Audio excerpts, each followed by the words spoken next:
عشان والقدر قرر وقفني يمينك مو قراري هذا حكم القدر.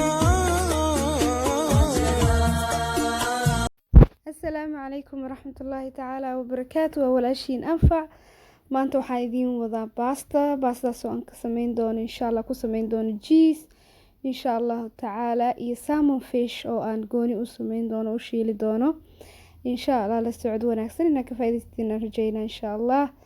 halkaas waxaa noogu jira kabsar caleen iyo tuun. intana waxaa igu jira 2 basal oo yaryar ku sakiina yariis ah, kaarot wax yar oo maaragtay bataati macaane, xawaajiyaasheeni fiishka iyo aan ka samaysan lahay suugada insha Allah. halkaas waxaa igu jiro yaanyadii iyo maraq digaagii meesha aan soo dhaafay iyo filfil yariis insha Allah. halkana waxaa igu jiro chicken yariis ah. chickenkaas waa chicken suqaar insha Allah, xawaaji iyo waxyaabo soo marmarsan kulay aniga aan soo gatay asoo caadina waa isticmaali kartaa, dib ma lahan.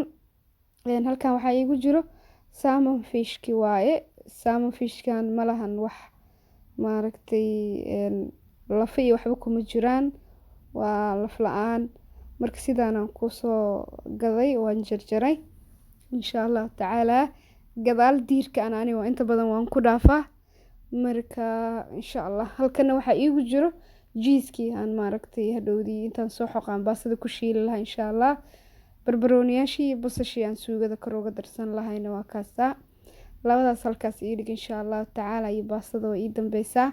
hadda marka waxaan dalacan doonaa insha Allah suugadii oo aan ka sameyn doono chickenkan iyo khudaartan meesha ii yaalo.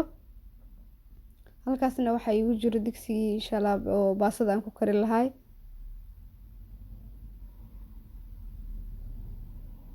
kana waa kii aan suugadeyda ku karsan lahay.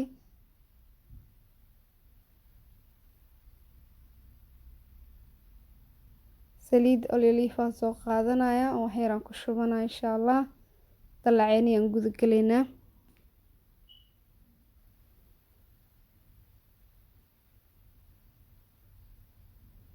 basasheeni 2 xabbe ahayd oo soo yareeyay aan ku darsanaya. kadibna waa qaleyneynaa sideen caadada inoo ahayd insha Allah.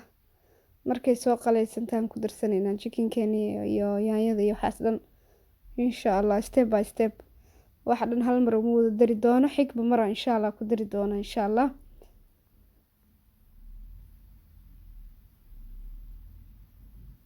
halkaas waxa igu jiro digsigii iyo biyihiisi cusbadana almost way ku jirtaa marka maasha Allah.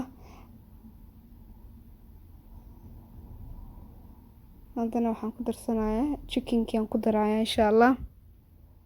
chickenkii iyo maraq digaagan ku daro iyo insha Allah yaanyadan waxaan isku dayn doonaa ilaa iyo 5 daqiiqo camal insha Allah. sida yaanyadu biyo u dhasho ma rabo inaan suugada biyo ku daro, waxaan rabaa inaan si fiican isugu qaleeyo suugada iyo khudaarteeda bas insha Allah. hadana maraq digaagii aan ku daray,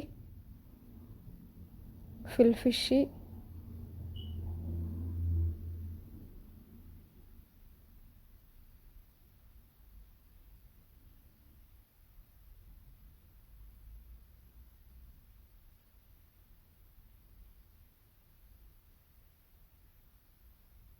yaanyadii aan soo yareeyay waaye yaanyada yaryar hadana aad u sii yareeyay midiiba 4 xabba camal aan ka dhigay insha Allah. si hadhowdii suugada ay si dhaqso ah ugu milanto oo aan zaid maaragtay waqti badan ugu bixinaan jijibiyo. saas la ajligeed yaanyada markaan suugada ku sameysanayo saana u yareeyaa. yaanyadan fresh ka ahaan isticmaalaa marka waa kaasa maraq yaro kala arago maasha Allah u noqday. xawaashkii gaduudnayna waan ku daray oo meeshii igu jiray sorry kaamirada ma tusin. intaas waa hadda inta isugu kay jirto, wax kale oo kala kuma darinin, biyo kuma darinin saa idin sheegay, mana ku dari doono insha Allah. marka hadana kabsar caleentii iyo tuntii aan maasha Allah ku daray. intaasan maaragtay maasha Allah si fiican iskugu karin doona ama iskugu qaleyn doona. khudaartii aan ku darsaday haddana maasha allah sukiinihii, bataati macaankii iyo kaaroodkii oo dhuudhuub yar aan u jartay.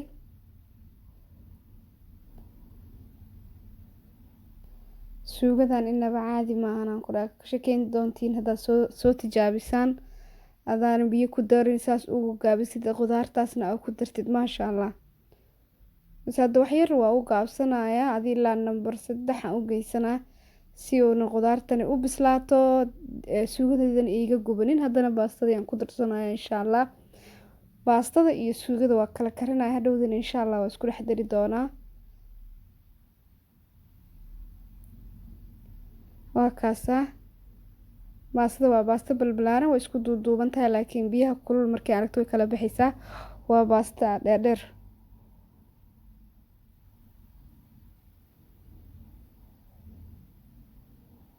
maasha allah bacdi baastadaheed waa nus kiilo halkaas xabaan ka reebay insha allah si hal mar aan u wada kariyo oo aan maaragta farijeerka u geliyo. cusbadeyda awalay hore iigu jirtay marka biyaha iyo markay cusbada isku kaysoo karkareenbo baastadan hadda ku daray marka saas oo la socda insha allah. cusbadeyda hore iigu jirtaa.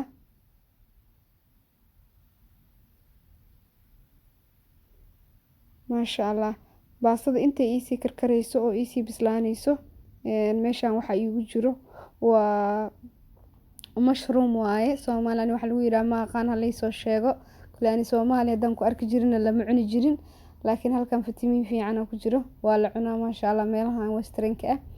marka suugadii markay saa iigu bislaatay khudaartii wixii dhan maasha allah isku kay waxay ismeen waa ku huurinayaa basle oo karis badan ma u baahno aad u jeelcan tahay sidaas ay u weyn tahayna dhaqsi ka milmi og tahay markay dabka aragto marka wax yar leen ku huurinaa iyadana 3 daqiiqo bas la u deynaa intaana barbarooniyaashiidi iyo basashiida aan ku darsan markaan kulay ka damiyo 2 daqiiqo kadib aan khudaarteeda kaleeto korka uga darnaa kadibna suugadeena saasay noogu diyaar tahay maasha allah ka faa'iideysi wanaagsan. kulay step waxaa idin tusaa inaad maaragtay waxaan jeclahay aad ka faa'iidaan. waa kaas suugadeedii maasha allah qalaysantay biyana way iigu jirtaa waa kaas dhacana ii leedahay wax biyo kumaanan darinin barbarooniyaashii iyo basashii aan hadda ku daray suugadeena saasay noogu diyaar tahay.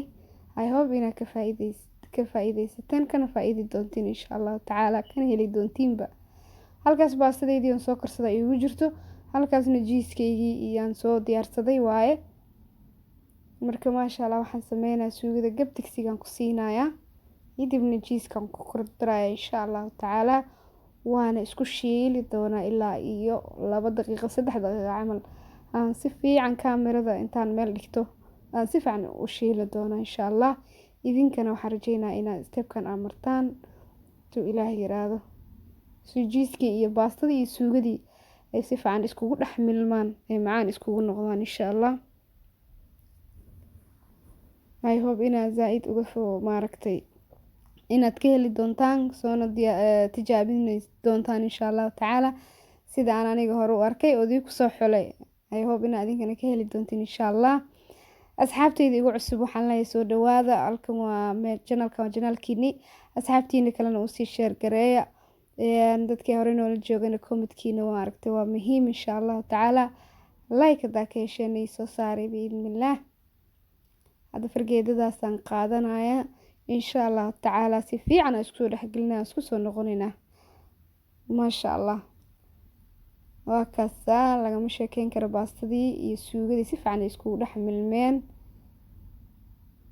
kadib wax yar insha allah tacaala geeskaasaan dhiganaa. haddana waxaan sameyn doonaa insha allah fishkii ama malaygii ayaan hadda habeyn doonaa. saliid diirista aan ku duba xagga ii taalo halkan waxaa igu jiro maraq digaag iyo xawaaji yar isku dardarsan oo aan malayga ku shiisho. malayga marka si fiican iskugu dhex qasayaa alaabta dry iyadoo ay alaabtaas xawaajiyaasha iyagoo ii qalalan aan malayga dhinac kasta ka soo marinaya insha allah.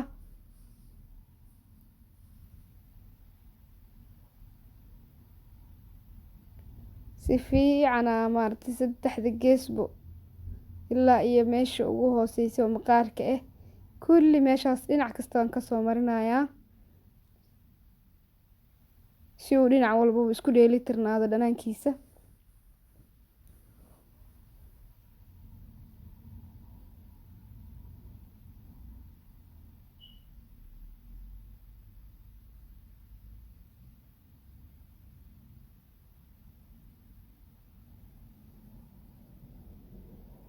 maasha allah tabaaraka allah. Salmon fish waxaan rajeynayaa inaa fishya malaayada dhan uu macaan yahay. aniga intaan malaay arkay malaaygaana ugu fiican, wuxuuna kale ku fiican yahay wax dhan oo maaragtay ma wadayo laf ah. waad soo gadanaysaa, horaa ka shiilanay, horaa ka cunay, maanta dhan miska ilaalinaysa laf iyo wax saas ah. hadda markaa saliid yar aan soo qaadanaya, birtaawada oo waxyaabaha aan ku shiisho sida hilibka iyo fishkan iyo chickenka aan maaragtay soo qaatay. saliid yar aan ku shubay oo olive ah, saliidda zaaid uguma badin, intaasaa igu filan. asigoo qudaartiisa marsan saasaan insha allah kusoo dubi doonaa hadduu ilaah yiraahdo, waana ka bagan doontiin insha allah sidaan u sameynayo.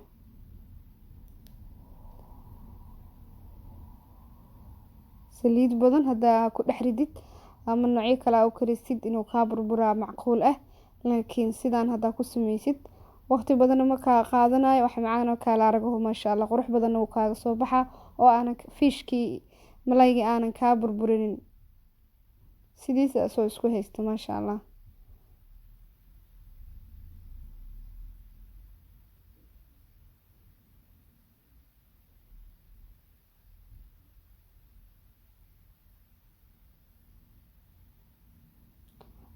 dhinacba markuu soo guduuto ayaan dhinaca kale u gidinayaa. qaadadana wax yar saas tartiib aan maaragtay aan birtaawada ugu xoojinayo si ay u guduudato. malaayga karis badan ma u baahno, wax yar oo dab haddaa tustid maasha allah kaa badan waa. haddaad ku sameysid karis badan haddaa ku sameysid fitamiinkiisina waa ka qaaday, qashna wuu noqonaa, macaan ma noqonayo. wuxuu ku fiican yahay inta gees uu leeyahay fishkaba ka gaduudi wax yar maasha allah, kadibna ka deji. marka waa kaasaa fishkeeni maasha allah. haddana baastadii ayaan halkaan kusoo shubanay saxan, taasa maasha allah baastadeeni jiiskii alaabiyo isku habaysan, suugadii wixii oo dhan maasha allah tabaaraka allah, macaanta lagama sheekeeyo maasha allah tabaaraka allah. fishkiina waa noo kana oo aan maasha allah si fiican usoo gaduudiyey maasha allah. ka bagasho wanaagsan aan idin rajeynayaa. waa kaasaa maasha allah, dhinac kasta ka qurux badan, qada maasha allah sharaf badan oo aada u macaan oo annaba aan laga sheekeyn karin waaye. iga faa'iideeya familadiina insha allah. waa kaasaa waxaana rajeynaa inaad dhammaan bilow ilaa iyo dhammaan ila fahanteen sidaan u sameeyey oo quruxda badan insha allah. dhinac kasta oo aan soo marina waxaan rajeynaa inaad aada martiin sida idinku noqoto baastada, anigaba aan soo arkay macaanteeda maasha allah. mar koobaad iyo mar labaad waxaad la soo dhawaada meel walba aad joogtiin. assalaamu calaykum waraxmatullaahi tacaala wabarakaatu. subscribe dadka oo maasha allah nagu cusub, gambaleelka furta si aan u ogaatiin videoga aan soo geliyey. insha allah like it videoga aad uga heshid, share garee oo asxaabtaada ama familkaada